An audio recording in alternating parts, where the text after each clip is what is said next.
के बाद business time में एक बार फिर से आपका स्वागत है और अब बात करते हैं मास्टर प्लान की।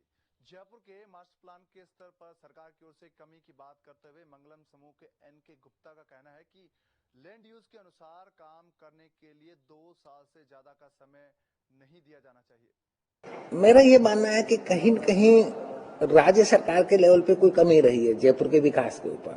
आज हमने एक मास्टर प्लान बनाया, मास्टर प्लान की परिधि निश्चित कर दी कि 15 किलोमीटर या 17-20 किलोमीटर है। मेरा ये मानना है कि गवर्नमेंट को ये करना चाहिए कि जो लैंड यूज चेंज हो गया उस लैंड यूज के अनुसार 2 साल के अंदर उसको यूज करना पड़ेगा, चाहे कोई भी ओनर हो, और उसमें कंस्ट्रक्शन करना पड़ेगा और कंस्ट्रक्शन करके पब्लिक को देना पड़ेगा।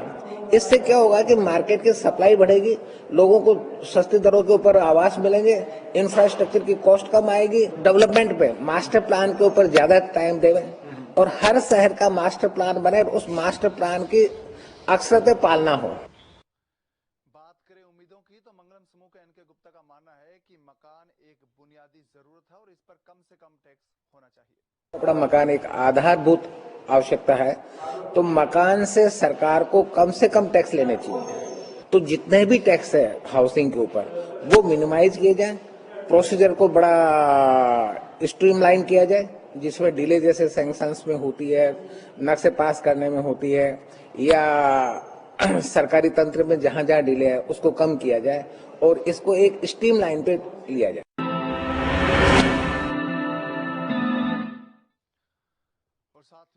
साथ ही आत्माराम गुप्ता जमीन की खरीद पर भी वेट की तरह स्टाम्प ड्यूटी के सेट ऑफ की मांग भी कर रहे हैं और उनके अनुसार आम आदमी को राहत दिए जाने के लिए ये जरूरी है।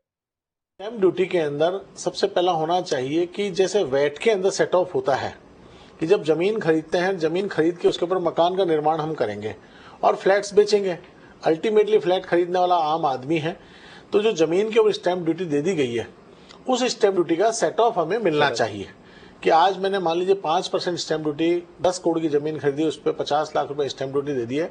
जब निर्माण करके फ्लैट बेच रहे हैं, जैसे और रॉ मटेरियल में इंडस्ट्रीज में होता है, और अब तो इसको इंफ्रास्ट्रक्चर का दर्जा सेंट्रल गवर्नमेंट ने दिया है, तो स्टेट गवर्नमेंट को भी उस लाइन पे सोचना उचित होगा। तो वो सेट ऑफ अगर हो जाता है तो एक बड़ी राहत आम आदमी को मिलेगी। स्टैम्प ड्यूटी के अंदर भी अगर वो कम करेंगी, 5% से घटा करके 3% स्टैम्प ड्यूटी की रेट अगर हो जाती है, क्योंकि आजकल रियल एस्टेट एक कमोडिटी के रूप में हो गया है। पहले तो मकान आज खरीदा 100 साल तक रखता था आदमी, आज के समय में मकान हर 5 साल में 10 साल में आदमी बदलता रहता है, तो टर्नओवर बहुत ज्यादा हो गया मकानों का, सेल परचेज का, फ्लैट कल्चर आ गया है, आइसोलेटेड फैमिलीज हो गई है, छोटी छोटी फैमिली हो गई है, स्थानांतरण बहुत होने लग गए हैं। आज यहाँ व्यापार है, कल बेंगलोर में है, कल बॉम्बे में। तो उस हिसाब से 5% से घटा के अगर 3% स्टैम्प ड्यूटी की रेट कर दी जाती है तो ये बहुत बड़ी राहत होगी और इससे टर्नओवर बढ़ने के साथ साथ राज्य सरकार का राजस्व भी बढ़ेगा। और मंगलम समूह के एन.के. गुप्ता भी चाहते हैं कि स्टाम्प ड्यूटी को तर्कसंगत बनाया जाए। आइए सुनते हैं उन्होंने क्या कहा। जैसे स्टैम्प ड्यूटी है वो भी उनको तर्कसंगत बनानी चाहिए। स्टैम्प ड्यूटी जैसे भी कम करेंगे उससे गवर्नमेंट की इनकम बढ़ेगी। रादर जो पहले था कि रजिस्ट्रेशन फीस थी 1% कर दी, पहले ये 50,000 की मैक्सिमम फीस थी, उसके ऊपर वापस तर्कसंगत करके उसको 50,000 की मैक्सिमम। साथ ही आत्माराम गुप्ता कहना है कि रजिस्ट्रेशन चार्ज को अधिकतम 50,000 तक सीमित कर देना चाहिए। दूसरा, कोई भी रजिस्ट्री होती है उस रजिस्ट्री के अंदर रजिस्ट्रेशन चार्जेस साथ में लगता है। स्टैम्प ड्यूटी 5% है, महिलाओं के लिए 4% है, तो उसके साथ में 1% रजिस्ट्रेशन चार्जेस और लगता है। रजिस्ट्रेशन चार्जेस पूर्व में 50,000 की लिमिट थी, उससे पहले 25,000 की मैक्सिमम कैप थी। चूंकि रजिस्ट्रेशन चार्जेस से संबंधित है, स्टैम्प ड्यूटी तो अपनी जगह राज्य सरकार ले ही रही है, तो रजिस्ट्रेशन चार्जेस को 1% से हटा करके मैक्सिमम कैप 50,000 के ऊपर। रियल एस्टेट के बड़े प्लेयर्स वेट की दरें जो अभी रियल एस्टेट के कुछ रॉ मटेरियल्स पर 15% तक हैं, उनको भी कम होते देख रहे हैं। उनका कहना है कि केंद्र सरकार ने जिस तरह से छूटें दी है वो छूटें यहाँ भी लागू करनी चाहिए। वेट की दरें हैं, रॉ मटेरियल जो हमारा बिल्डिंग्स के अंदर है, सीमेंट, स्टील, केबल्स है, टाइल्स हैं, सिरेमिक है, मार्बल है, इन चीजों के अंदर जो वेट की दरें हैं उनमें थोड़ी कटौती की आज आवश्यकता है। डिमोनेटाइजेशन से फंड्स की अवेलेबिलिटी बढ़ गई उससे ब्याज की दरें कम हो गई तो ब्याज की कॉस्ट हमारी कम हो गई।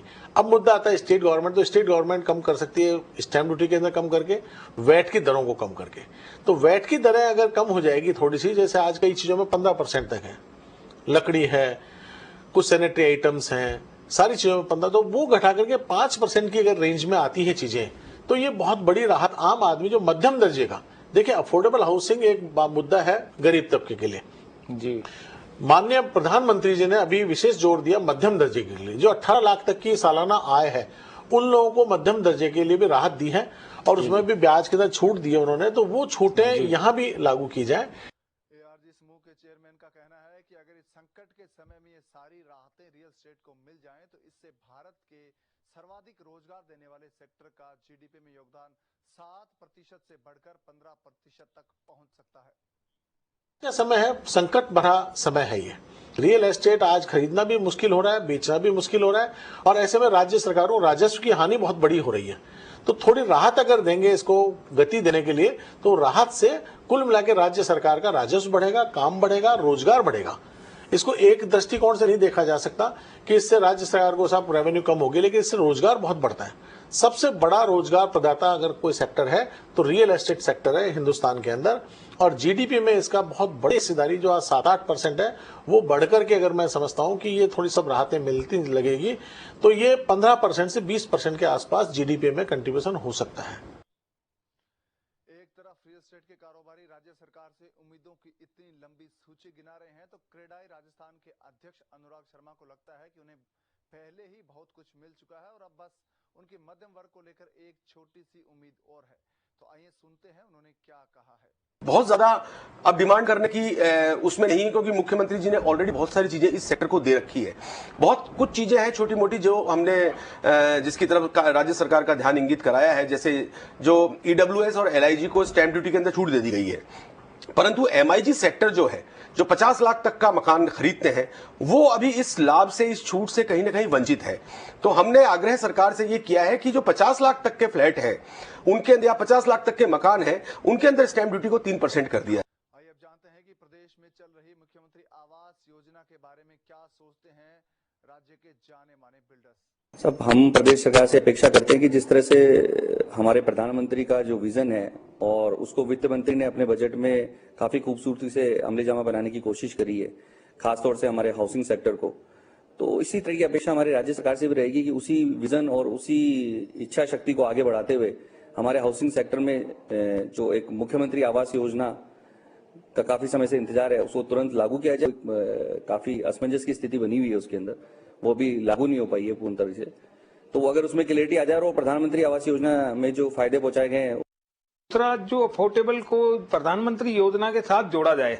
अपने क्या अलग अलग है, अभी प्रधानमंत्री योजना अलग चल रही है अफोर्डेबल की और राज्य सरकार की योजना अलग चल रही, तो उनको दोनों को एक करा जाए। इन सब के बीच क्रेडाई राजस्थान का मानना है कि राजस्थान पहला ऐसा राज्य है पूरे देश में जो एक कंसोलिडेटेड हाउसिंग पॉलिसी को लेके आया है मुख्यमंत्री जन आवास योजना के रूप में, जिसमें उस तबके को एड्रेस किया गया है जो कि आज तक उस तबके को एड्रेस नहीं किया गया था, और उसमें इतनी भारी रियायतें दी गई है।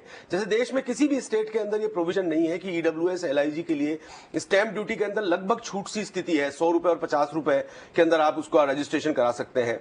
टैक्स के आपके स्टैंप ड्यूटी के अंदर सब्सिडी है। जो हाउसिंग प्रोजेक्ट्स इस तरह के हम लेके आते हैं मुख्यमंत्री जन आवास योजना में, उसमें बहुत सारे इंसेंटिव्स हैं, वैट की छूट है, अप्रूवल फीस की छूट है, बेटरमेंट लेवी की छूट है, तो काफी सारी चीजें हैं। इसका आपको रिजल्ट देखने को अब मिलेगा। बुलेटिन में एक वक्त है एक ब्रेक का, कहीं मत जाइएगा क्योंकि जब लौटेंगे तो बात करेंगे ऑटो सेक्टर और प्रदूषण के मुद्दे की।